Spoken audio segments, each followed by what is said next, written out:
Egyptian security forces have arrested the spiritual leader of the Muslim Brotherhood. It's part of a continuing crackdown on the political group. Let's go live to independent journalist Erica Aisha Charves in Cairo this morning. Good morning to you, Erica. Mohammed Badi taken into custody. Is this directly linked to the Sinai attack?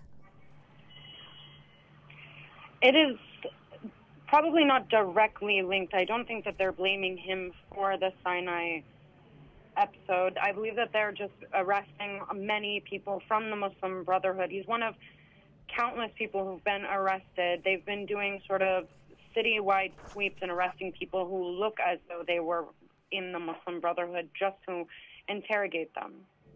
How much has this weakened the Muslim Brotherhood's hand at this point? The Muslim Brotherhood has been severely weakened for the last week.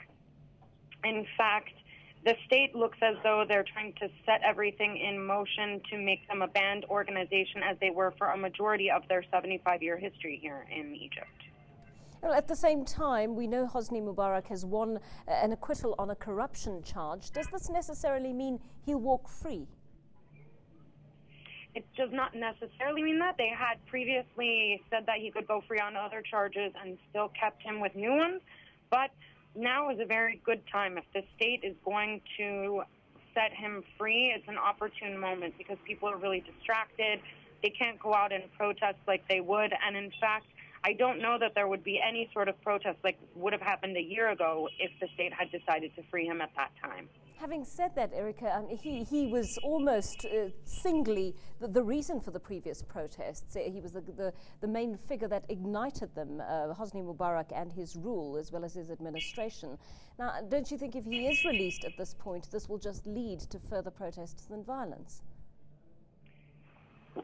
Well, normally it would have. About a year ago, before the protests that overthrew Mohammed Morsi, perhaps it could have, because prior to that, the overthrowing of Hosni Mubarak was one of the most important things that Egyptians saw in their recent history, that they had done something to work on democracy and move towards sort of a new future for themselves. But that new future did not work out very well.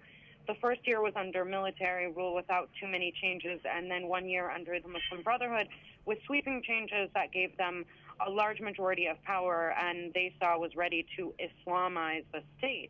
So people have actually begun to be nostalgic for the time of Hosni Mubarak when they had better economy, more security and safety in the streets, and that sort of thing. I mean, it's not a huge swath of Egyptians, but perhaps a majority of people would like to trade something for stability and an improved economy at this point. Erica Aisha Charves, thanks very much for that update from Cairo. News that moves. ENCA.com.